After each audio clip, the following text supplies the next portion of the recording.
Hey guys, welcome. And today we're going to talk about the local market trends.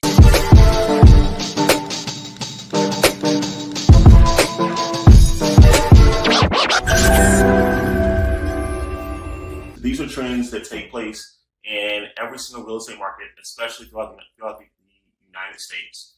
And we're going to look at a few factors. All right.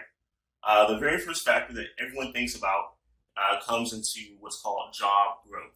What does that mean exactly? That means that, let's say Amazon is moving into your local market.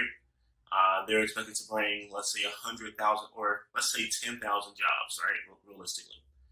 Amazon is going to bring 10,000 jobs. That in itself will spur the need of housing in many cases around either that hub or the transit areas that are connected to that hub based on the type of jobs provided. Okay, that's the first one. The next thing that people look for is major area employers. Here's what that means.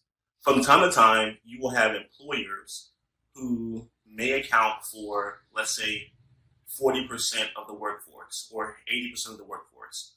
I'll give you a great example, okay? We all know about the great city of Detroit and how Detroit, for example, may have had a large amount of their employee base were employed through, let's say, General Motors, right, as an example, or Ford. So with that type of industry having majority of the job force or the labor force, it meant that when there were changes, right, the next thing we talk about government policy and plans, if or when there are changes with government policies, like a bankruptcy or like the marijuana industry in Denver, Colorado, or in Colorado, right?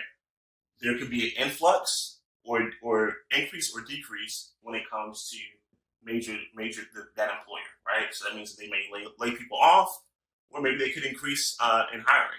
However, if you are too dependent on one employer or one industry, that could hurt you in the long run. All right. So we touched on the change in government policy and plans. Let's talk about immigration growth. All right. Now, immigration growth means more than just people who are not from the United States moving in. That's an important factor, right? We want people to move in to come to the United States. That's something that we do want to happen. All right. That benefits our economy and it benefits our pool of citizens. So that's a good thing. What we also can look at too are people that migrate.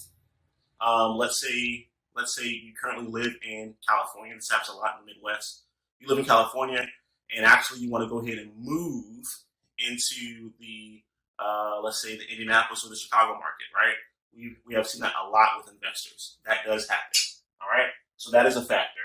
And that what that can do is that can change the pricing for a lot of assets, especially investment property, because sometimes people from higher price markets like a Seattle or a Los Angeles, they're used to basically overpaying for less return.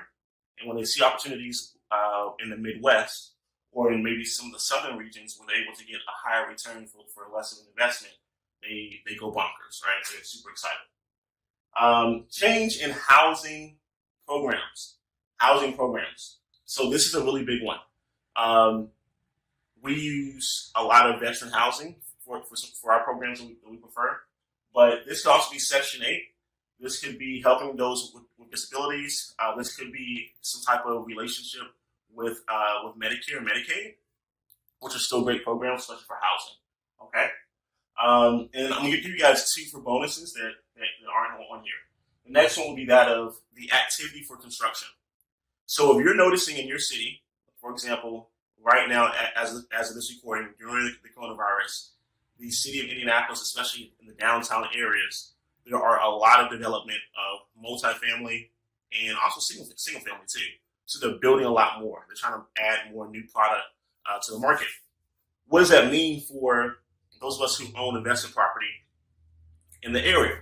Well, that means we have to compete when it comes to leasing our areas with some of the newer amenities. That means that we may have to become more price sensitive on what we negotiate as far as a lease, right? That's if you're not using certain programs, obviously. But what that also means that in the long run, we may have an oversupply. And whenever you have an oversupply, basic supply and demand for economics, that can mean that the pricing will have an impact, and that price may go down for that same quality of building or asset. Okay. And the second bonus we want to give you guys is when it comes to foreclosure rates, right? The change in foreclosure rates. Now, foreclosure rates are super important to know and monitor. It's a little more difficult during the coronavirus, right? Because we have a moratorium, CDC has stepped in, the government has stepped in, et cetera, et cetera. And but I believe with any basic supply and demand, as foreclosures rise and as those filings come in and they're placed on maybe sheriff sales, that if there's an abundance of sheriff sales taking place, right, or an abundance of properties at the sheriff sales, then what that would mean for us is that means that there's a higher quantity at a lower price, which will in fact normally lessen the price for the houses. When it comes to the multifamily, because it's commercial, and you may have some comparables where it's price per unit, right, where it's lower. But ultimately, the multifamily should be good as far as a value, if you're looking to value that property or that asset based on the revenue that it brings in. So for commercial, for the most part, commercial should be good when it comes to foreclosures. There will be some cases where there'll be like a fire sale, like a domino effect. But ultimately, the valuation of how those things are valued, it should be based off of the income. All right. So real quick, go through these things one more time for local market trends, so that you can be ahead of the game and you know exactly what to do, what to look for. You're going to have one, job growth. Second is going to be your major area employer. Next will be the change in government policy and plans. Okay. Fourth, immigration uptick or downtick. That can also be people moving from state to state, okay, or migrating. Change in housing plans or programs, super important. That's a big factor on where the government, where the economy is hitting to as well. If they see that it's a need for different housing programs. And as the bonuses, we have activity as far as construction, and then last but not least, foreclosures. Okay, having an idea of how many foreclosures are taking place in a certain area. So thank you guys so much for your time, and I hope this adds value to you, and I will chat with you on the next video.